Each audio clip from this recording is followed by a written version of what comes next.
ಒಂದು ಆಘಾತಕಾರಿ ಸುದ್ದಿ ಇದು. ಪಾಕಿಸ್ತಾನಕ್ಕೆ ಅಥವಾ ಪಾಕಿಸ್ತಾನ ಹೇಗೆ ನಮ್ಮವರನ್ನು ಬಳಕೆ ಮಾಡಿಕೊಳ್ಳುತ್ತೆ ಎನ್ನುವುದಕ್ಕೆ ಒಂದು ಬೆಸ್ಟ್ ಎಕ್ಸಾಂಪಲ್ ಇದು.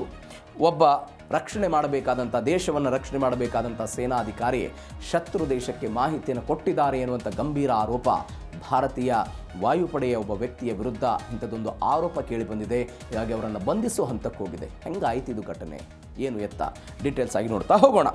ಹನಿ ಟ್ರ್ಯಾಪ್ ಬಲೆಗೆ ವಾಯುಸೇನೆಯ ಅಧಿಕಾರಿ ಇದೀಗ ಸಿಕ್ಕಾಕೊಂಡಿರೋದು, ಅವರ ವಿರುದ್ಧ ಇಂಥದ್ದೊಂದು ಆರೋಪ ಕೇಳಿ ಬಂದಿದೆ. 44 ವರ್ಷದ ವಿಂಗ್ ಕಮಾಂಡರ್ ಪಾಕಿಸ್ತಾನ ಗುಪ್ತಚರ ಸಂಸ್ಥೆಗೆ ಬಲಿಗೆ ಬಿದ್ದಿದ್ದಾರೆ.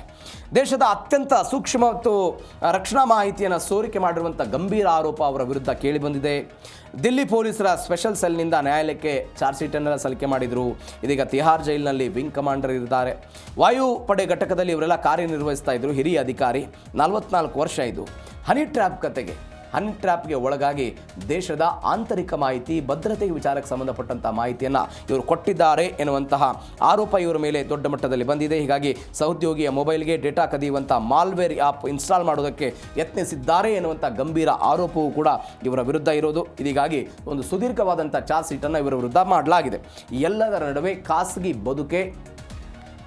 ಬದುಕು ಸಂಕಷ್ಟಕ್ಕೆ ಮುಳುವಾಯಿತು ಅಂತ ಒಂದು ಸೋಷಿಯಲ್ ಮೀಡಿಯಾದಲ್ಲಿ, ಸಾಮಾಜಿಕ ಮಾಧ್ಯಮದಲ್ಲಿ ಆದಂತಹ ಬೆಳವಣಿಗೆ. ಅಧಿಕಾರಿಯ ಈ ಪರಿಚಯ ಆಗುತ್ತೆ ಪಾಕ್ ಏಜೆಂಟ್ಗೆ, ನಮ್ಮ ದೇಶದ ವಾಯುಪಡೆಯ ವಿಂಗ್ ಕಮಾಂಡರ್ಗೆ ಪಾಕಿಸ್ತಾನದ ಈ ಏಜೆಂಟ್ನ ಪರಿಚಯ ಆಗುತ್ತೆ ಸೋಷಿಯಲ್ ಮೀಡಿಯಾ ಮುಖಾಂತರ. ವೈಯಕ್ತಿಕ ಜೀವನದ ಸಮಸ್ಯೆಗಳನ್ನು ಬಂಡವಾಳ ಮಾಡಿಕೊಂಡ್ರು ಈ ಮಹಿಳಾ ಗೂಢಚಾರಿ. ಎಲ್ಲವನ್ನು ಕೂಡ ಮಾತನಾಡಿಸಿದ್ರು, ಚಾಟ್ ಆಯ್ತಂತೆ, ಮಾತುಕತೆ ಇತ್ಯಾದಿ ಎಲ್ಲವೂ ಆದ ನಂತರ ವಿಡಿಯೋ ಕಾಲ್ನ ಮುಖಾಂತರ ನಿಕಟವಾದಂಥ ಸಂಬಂಧ ಎಲ್ಲವೂ ಕೂಡ ಆಗಿದೆ. ಅಧಿಕಾರಿಯ ವಿಶ್ವಾಸವನ್ನು ಗಳಿಸೋದಕ್ಕೆ ಮಿಲಿಟರಿ ಮಾಹಿತಿ ಬೇಕು ಅಂತ ಎದುರುಗಡೆ ಇದ್ದಂಥ ಪಾಕಿಸ್ತಾನದ ಆ ಏಜೆಂಟನ್ನು ಕೇಳಿದ್ರಂತೆ, ಇವರು ಕೊಟ್ಟಿದ್ದಾರೆ ಎನ್ನುವಂಥ ಡೀಟೇಲ್ಸ್ ಎಲ್ಲ ಬರ್ತಾ ಇದೆ.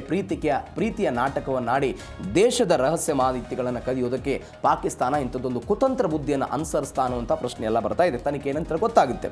ಇವೆಲ್ಲದರ ನಂತರ ಏನೇನು ಸೋರಿಕೆ ಆಗಿದೆ, ಸೋರಿಕೆ ಆದಂಥ ರಹಸ್ಯ ಮಾಹಿತಿಗಳು ಏನೇನು, ಸೇನಾ ತುಕಡಿಗಳ ಸ್ಥಳಾಂತರ, ಅದಾದ ನಂತರ ನಿಯೋಜನೆ, ಎಲ್ಲೆಲ್ಲಿ ಸ್ಥಳಾಂತರ ಮಾಡಲಾಗಿದೆ, ಸೇನೆಗಳನ್ನು ಎಲ್ಲೆಲ್ಲಿ ನಿಯೋಜನೆ ಮಾಡಲಾಗಿದೆ, ಅದರಲ್ಲೂ ವಿಶೇಷವಾಗಿ ಜಮ್ಮು ಆ್ಯಂಡ್ ಕಾಶ್ಮೀರದ ಪ್ರದೇಶ, ವಾಯುನೆಲೆಯ ಪ್ರಮುಖ ಸ್ಥಳಗಳ ಫೋಟೋಗಳು, ವಿಡಿಯೋಗಳು ರವಾನೆಯಾಗಿದೆ ಅಂತೆ. ಡಿಜಿಟಲ್ ಮಾರ್ಗದ ಮುಖಾಂತರ ಪಾಕ್ ಏಜೆಂಟ್ಗೆ ರಹಸ್ಯ ದಾಖಲೆಗಳನ್ನು ಹಸ್ತಾಂತರ ಮಾಡಿದ್ದಾರೆ ಎನ್ನುವಂಥ ಆರೋಪ ಇವರ ವಿರುದ್ಧ ಇದೆ.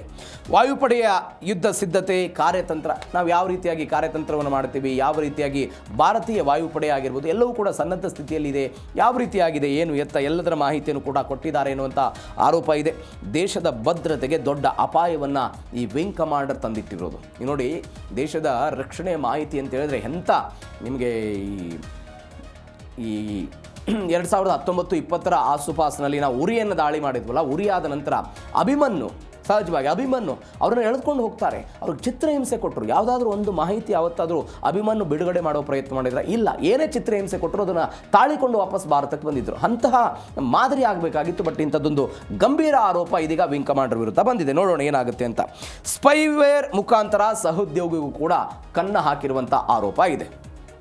ಮಹಿಳಾ ಏಜೆಂಟ್ ಬೇಡಿಕೆಯಂತೆ ಸಹೋದ್ಯೋಗಿ ಫೋನ್ಗೆ ಕನ್ನ ಹಾಕೋದಕ್ಕೆಲ್ಲ ಯತ್ನಿಸಿದ್ರಂತೆ. ಮತ್ತೊಬ್ಬ ಅಧಿಕಾರಿಯ ಮೊಬೈಲ್ನಲ್ಲಿ ಸ್ಪೈವೇರ್ ಇನ್ಸ್ಟಾಲ್ ಮಾಡೋದಕ್ಕೆಲ್ಲ ಸೂಚನೆ ಕೊಟ್ಟಿದ್ರಂತೆ.